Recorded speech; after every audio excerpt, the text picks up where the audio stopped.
off the field stuff, and maybe there's things just starting to creep in that we don't like. That Jeremy Frimpong had a spotless injury record, didn't he, for Leverkusen when he came, and now second time that it's a hammy as well. I think it's the same one, if I'm right, and Arne Slot indicating it's going to be a few weeks. I mean, it's only a few games, and this hammy keeps cropping up since the first day of the season. It's not a good sign, is it? No, it's really worrying, I would say, because obviously once you start to get hamstring injuries and you're a quick player like that, it starts to become a problem. And it is kind of, you look at the fact that I think he misses one game in 18 months at Celtic with a knock, and then 11 games, but in one single injury layoff in Bayer Leverkusen across, was it 4.5 seasons? Yeah. One ankle injury in that time, and he missed 11 games, and that was it. So a bit of a worry that he's had a hamstring now, and then he's had another one on top of it. And those injuries really need to be managed and looked after. I mean, there's no real reason why, because I mean, he's had a full pre-season. He was there from the start. He's well prepared.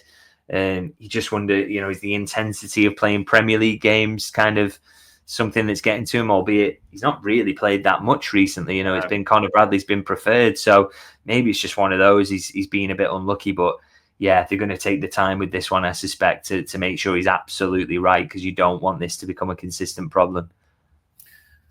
Yeah, I really hope it is just a few weeks. That might be a result. And I mean, speaking of a result, we're looking for Alexander Isak. Now, there is a player we've got to be honest that at Newcastle doesn't have the best injury record, and taken off at halftime with a groin. You're just hoping for the best, but it doesn't sound too good already, doesn't it? Having had those issues in pre-season and everything that's happened recently. Yeah, so a bit of a worry with that one. I mean, hopefully not too serious, but it does look like he's going to miss games. I mean, the only upside of that really is that you've got Ekitike there waiting in the wings, and nobody's got any worries about putting him in, and Liverpool aren't quite reliant on Isak yet, are they? So, they've got options there, which again, kind of makes a mockery, by the way, of the idea they should have only signed one striker. I mean, that's just not feasible for that to work for a club that plays this many games. So, it didn't look great that he's coming off at halftime, and we'll see what the manager says about it tomorrow. But yeah, I mean, I suspect he won't be in the squad for the next game, but let's see how he gets on after that. Yeah, fingers crossed on that one. And the annoying thing was, because there was bloody issues with Liverpool's plane taking off, wasn't it? So they didn't actually get to Frankfurt too late. So we didn't get a press conference. So we didn't get to hear what Arne Slot said around injuries and different bits. I suppose the quotes that were taken from, I don't know whether they interviewed him on the plane or whatever, but they're hoping that Grav was is it just missing this one by the sounds of it? Chance for Brentford, if we're hearing that right? Yeah, Slot seemed optimistic, so you got to kind of take that at face value, I think. I mean, it just felt like a turned ankle, didn't it? Which they can kind of subside pretty quickly. It's, it can be painful ones, but if you, just a kind of minor sprain there by the looks of things. So, and I think they'll be really keen to get him back in for Brentford. So I almost kind of expect that somehow they'll get him back by hook or by crook. So, and that will be important, because as much as that 4-4-2 worked yesterday, I'm not sure you want to be going to Brentford playing 4-4-2 personally. Not least because Isak's injured as well now, so there's not really any reason to do it. I wouldn't mind seeing a 3 in the middle, and I think Gravenberg, he will come in immediately as one of those 3. Yeah, it does feel a little bit. It'll be straight into the lineup. Fingers crossed. Yeah, the injuries are just starting to mount up a little bit, so let's hope it's not too bad. And the other thing that was probably quite interesting, because Dominic Szoboszlai was supposed to be put up, but they attributed quotes from somewhere, so I don't know if he did it on the plane. He mentioned it, and it's been in a few outlets about we've had a number of meetings this week. Virgil's talked about it as well in different points. These meetings, I'm not saying they're going to be come to Jesus moments after 4 defeats, but what do you reckon they've been talking about? I mean, to be fair, they have a lot of meetings anyway. I mean, this was something that was stressed to me kind of last season about, it's something, analysis and kind of talking about things and getting in and watching videos and having chats amongst the group is a big part of Arne Slot's approach. So I don't think it was I know it got kind of characterized as crisis meetings and, showdown talks or whatever, but I don't think it was kind of that. I think it was more just the general talks about what's going right, what's going wrong, and how can we put this right. But you have to say that kind of works going into yesterday. But of course, the the proof will be, won't it, about how they sustain this run, because it's not just about going and winning this game, which is a bit of an easier one. It's about putting a consistent run together now and putting consistent performances together. So, hopefully that's the result of these meetings. Yeah, fingers crossed. And I liked whatever the meeting was, they're trying something new, at least with 4-4-2, having a go, trying to work things out a bit. So that is a positive as well. And off the field, this is a bit of a change of tack, but moving into the youth team, did you see their result? 4-5, I think it was, victory. That sounded like a hell of a game as well. Yeah, I watched it. I thought Kieran Morrison was absolutely unbelievable. Played a role in all 5 goals, and I mean, he's got that talent to do that. Maybe doesn't produce it consistently enough, but he was phenomenal in this game. And funny one, because obviously they were 5-3 up, and then in the end, kind of end the game hanging on. But it's it's tough for them to win away in Europe, and the youth sides tend to struggle with that. So I thought it was a really impressive win for them, and they've made a good start in the youth league as well. So they'll be really happy with that. But it's there's a few big talents in that team that I'm looking forward to seeing a bit more from. Kieran Morrison's the one you mentioned, because he was linked, obviously, I think, with Wolves in the summer, wasn't he? And that left foot seems to be able to do damage. And the other young star that's sort of drawing a few headlines, Josh Sonny Lambie. I mean, he looked good in this game, has looked good this season. Are those the two that you're looking at and thinking could eventually make a step? Yeah, well, Sonny Lambie obviously scores in this one, but he kind of he's scored a lot. I think he's top scorer for the 18s. I think he's 8 or 9 goals so far this season. So he seems to have kind of taken that little bit of a leap forward and is really producing now. So yeah, definitely kind of one to keep an eye on. But it's always kind of difficult, actually, really to judge who's gonna be kind of the next cab off the rank, because a lot of it depends on where do the spaces in the squad open up. Where it's hard for, if you're a centre forward, trying to get a game for Liverpool as a youngster is very, very difficult, because I mean, you've got to be truly, truly elite. It's more like you're looking at kind of, if the fullback's got any chance of coming in, or if there's an injury or whatever, or there's League Cup minutes there to be had, and Liverpool's squad's stacked at the moment. So Trey Nyoni obviously plays in this game and plays well and shows his quality, and he's close, but even he is struggling for first team minutes outside of the League Cup. So I don't think there's anyone who's really, really close at the moment. But of course, if Kieran Morrison keeps playing like that, if Sonny Lambie keeps scoring, his next step then will be up into the 21s and see how he goes from there. But it's a talented group, that, and like I say, they've made a really good start. There's a lot of exciting attackers there. I thought Figueroa was really good as well, by the way. There's a lot to like about those youngsters, but it's a long way to go to the first team. Yeah, fingers crossed. We might be waiting a little while for them. And it is right, there wasn't really much talk about it last week, but you knew I'm going to ask you, or you knew I was going to ask you about this story. You had no doubt. The link to Antoine Semenyo, which, has dominated sort of social media a little bit, that through Mark Douglas at iNews, and all the talk that the forward's got a release clause in his contract. There's a lot of clubs linked at the same time. Do you think Liverpool have real interest in Semenyo? Yeah, I don't doubt they'll be keeping an eye on him, because, I mean, there's a lot to like. He's in that age bracket where they like to sign. He's already Premier League experience, 2-footed, scores goals, gets assists, really, really kind of, just a lot to like in the player, really. Yeah. So I don't doubt for a second they're watching him. I would cast out on the idea they're going to sign him in January, to be honest. I mean, if the plan was to kind of leave a pathway open for Rio Ngamoa to occasionally use Wirtz on the left-hand side, and of course to back Gakpo to produce regularly, you're not going to rip that up in January to bring him in. And for me, you can make the case to bring in Semenyo at some point, particularly if that clause becomes active in the summer, which we believe is maybe the case. Yeah. You can make a case, but I think it would have to be after selling someone. I think it would have to be, maybe a Mo Salah departure, and you put him on the right-hand side, and, he looks at, goodbye for that. That, because I think I would still like to see that left-hand side left open. I want to see Gakpo and Ngamoa being the ones with a bit more of Ngamoa thrown in at the moment, because I just think if he's going to reach his potential, he's got to play.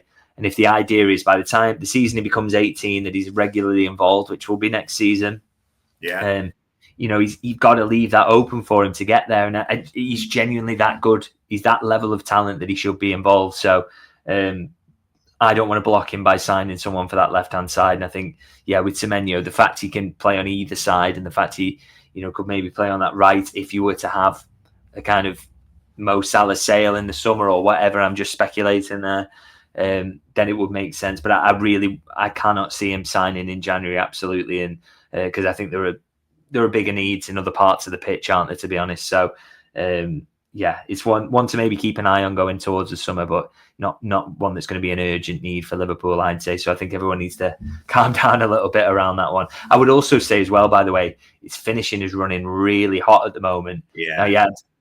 And that's interesting because he's either kind of taking that leap forward that some players do, and all of a sudden they just start to finish better and they become the complete player.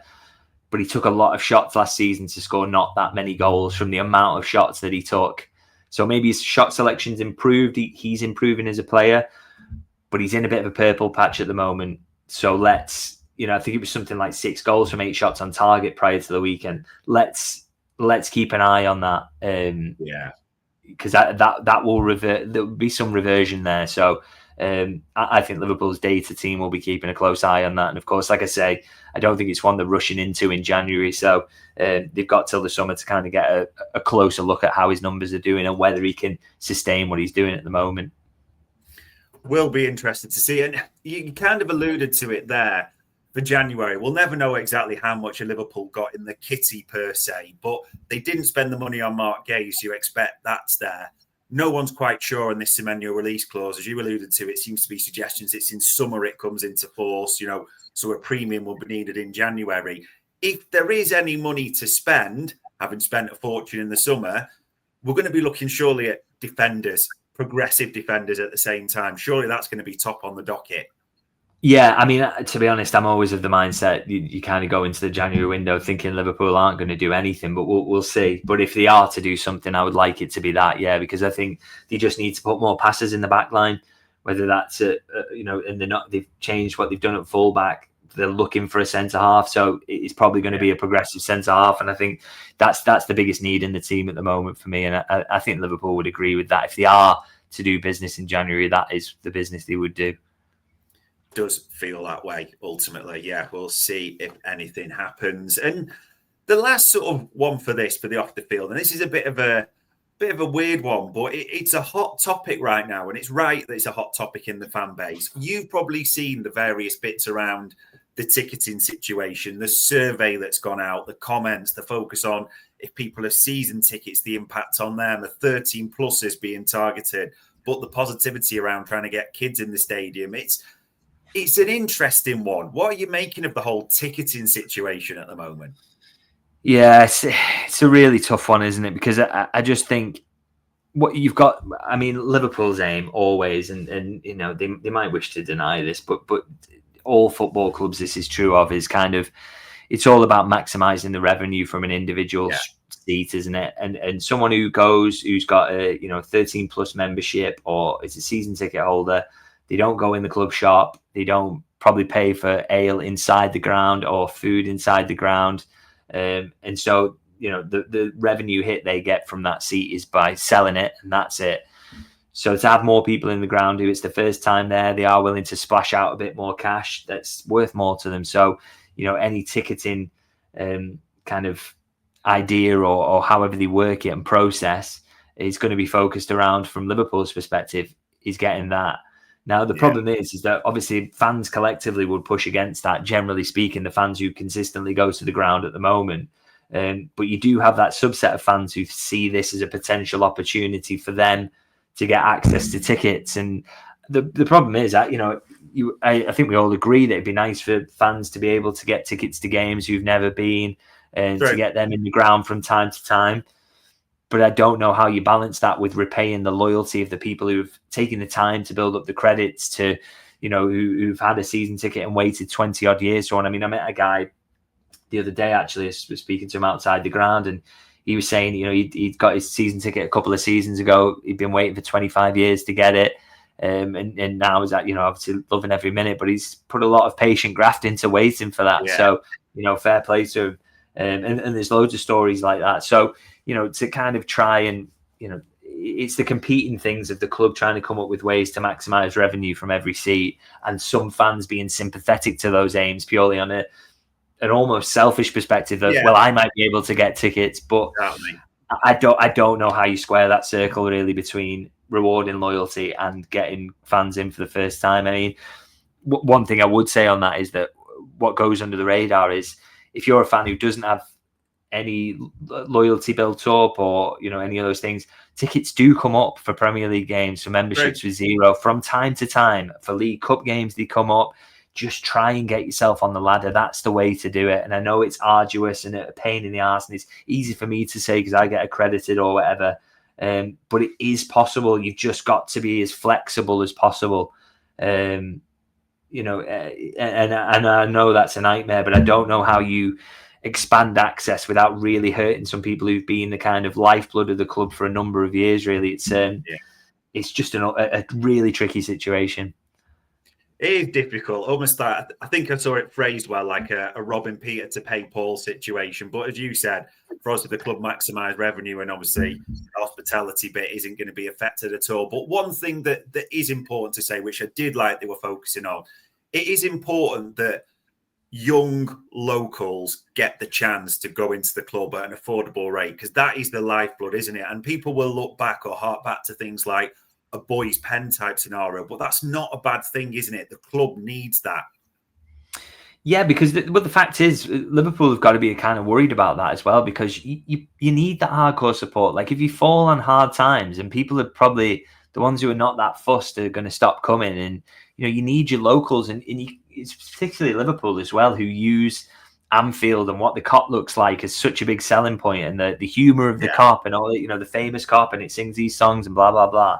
Well, you can only maintain that, you can only use that as a selling point if you keep allowing those people to come to the game and making sure that's possible, and ensuring that the next generation of those fans are there to take up the tickets and build up their own tickets or whatever and be there regularly. So you've got to protect that, and Liverpool have got to be very careful about that. But I think this about all football clubs, by the way, and also making Sky TV packages far too expensive, or having packages that you need Amazon, you need TNT, you need Sky Sports, you need this, that, and the other just to watch your football team.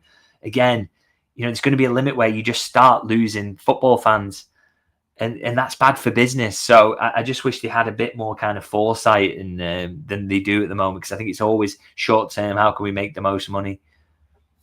Does feel that way. We'll see what the outcome is of the survey down the road.